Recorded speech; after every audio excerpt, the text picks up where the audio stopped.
In this segment of Branding the Heart of Marketing, we're working toward an understanding of what a brand actually is, not just as an image or a symbol, but as an essential foundation to a strategically strong business. Returning to the work of Holt, he begins by defining a brand as a strategic endeavor guided by a strategic view that seeks to form and leverage. I'm going to pause there in his definition as we highlight the key elements of this definition thus far. Strategic. Branding always has an a priori and fully defined strategy in view. This means that the hard work of discerning the competitive gap being filled is understood and connects with the larger business strategy. Strategy also means that there is a deep understanding of the target customer, their needs as it relates to the product or service being offered, and how the product is leveraging the business's core competencies to deliver distinct and a valued solution to the customer's needs. Long gone are the days when companies could just produce something designed and engineered from their own perspective, and then push it out to a mass market and make a sale. The market is cluttered with product and services, and only distinctive, value-laden offerings break through that clutter. This makes the strategy work done in advance of branding and product development essential to success. Next, Holt adds an interesting phrase to his definition that seeks to form and leverage a collective perceived culture of the product. Key words stand out there: form and leverage, collective, perceived, culture. Let's unpack those terms. Form and leverage. What is meant here is that the company, with strategic intent always in view, will be designing and engineering marketing elements, think 4 Ps here, that synergistically create something that can be leveraged to do more than just be sold. They are leveraged to create a collective, perceived culture of the product. This phrase seems very intangible, doesn't it? But that's exactly what it is. Branding creates intangible equity that leads to tangible revenue. So what does collective perceived culture mean? It's a widely shared perspective aspects that are associated with the product that are so pervasive that those aspects combine to create culture for the product. Shortly, we'll go in depth with this idea of culture. So for now, just hold on to the connections between the actions of strategy, forming and leveraging, and the outcome of a collective perceived culture of the product. So what branding is, and what the purpose of this strategic and outwardly focused activity is the goal to create and maintain what Holt calls a perceptual frame that holds the bundle of attributes and characteristics that embody the product. Now, what does Holt mean by this perceptual frame? For now, I want you to imagine a picture frame that contains all that you see in a painting. The painting is more than just the application of paint on a canvas. The paint is being applied purposefully, stroke by stroke, to create not just the image that's in the artist's mind, but also the emotions that the artist seeks to evoke. And that is going to bring a greater meaning to the painting.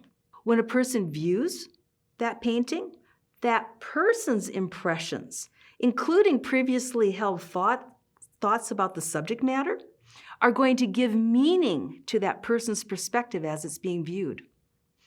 These thoughts might be as direct as an art critic's analysis that had recently been read or heard. It might even include that person's preference for style or colors. And it might even be preconceived notions about the subject matter. For example, it's very difficult for anyone to view a painting of Jesus and not come with preconceived notions about Jesus as the subject matter. There are various perceptual frames that hold the idea of Jesus. Each of us could come to a painting of Jesus with these preconceived ideas. An atheist might come and see a tragic man who's experienced an unjust death. A Muslim might see a great prophet who preceded Muhammad. An Asian Buddhist might see a Western religious figure. A Christian might see the embodiment of the God of creation. Each of these perceptual frames now hold all the other attributes and characteristics of the actual painting. Now imagine that your strategic purpose was to enshrine an atheist point of view about Jesus as a tragic figure. As a tragic figure is the perceptual frame that will be created and maintained as the work of art is being painted, stroke by stroke, color by color, image by image.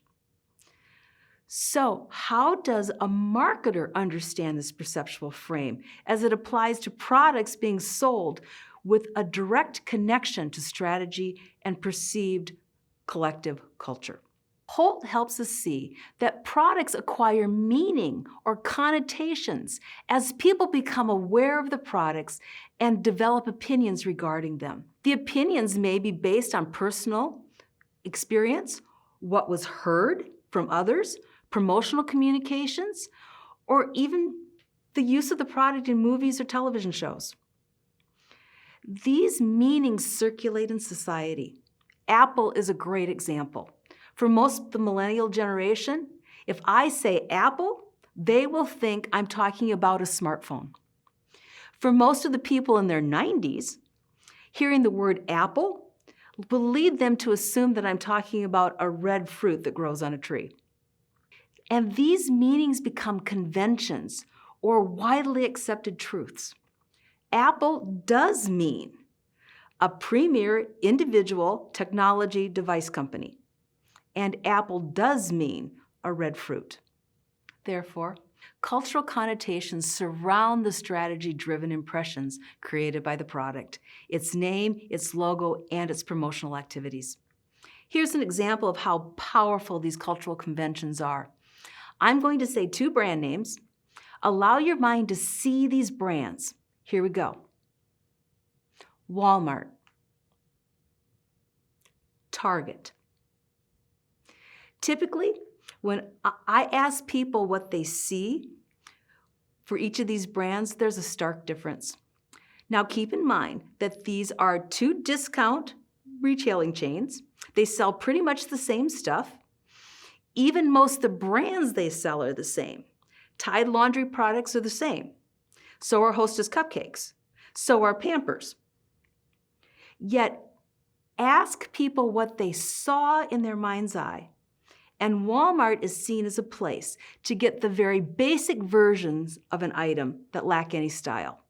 It's cheap, it feels cluttered, and it appeals to people of a certain socioeconomic group.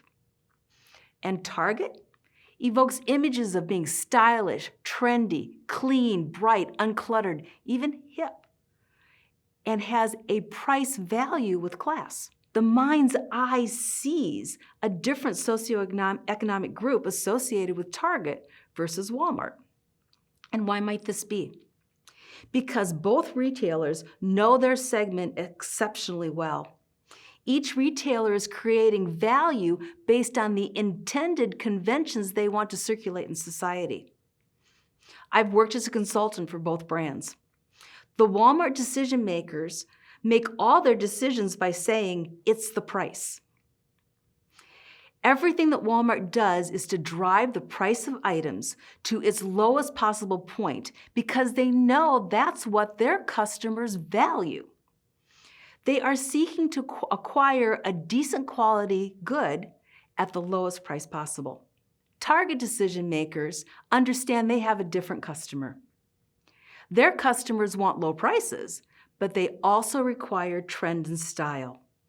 I worked for Target in the early 80s when strategy was still a lowest price strategy, and it was still in very small regional markets, mostly in the upper Midwest.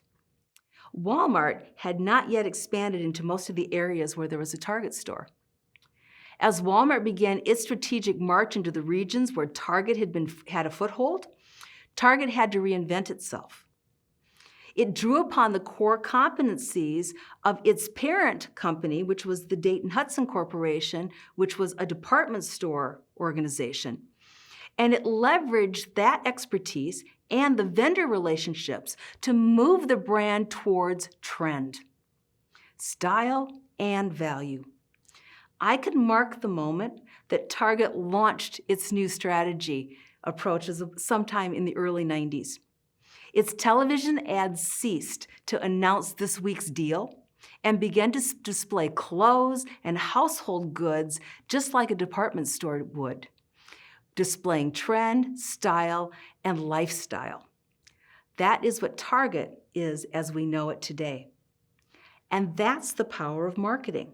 It works to shape these shared meanings that become cultural conventions that surround the brand. And the shared meanings most often come from stories.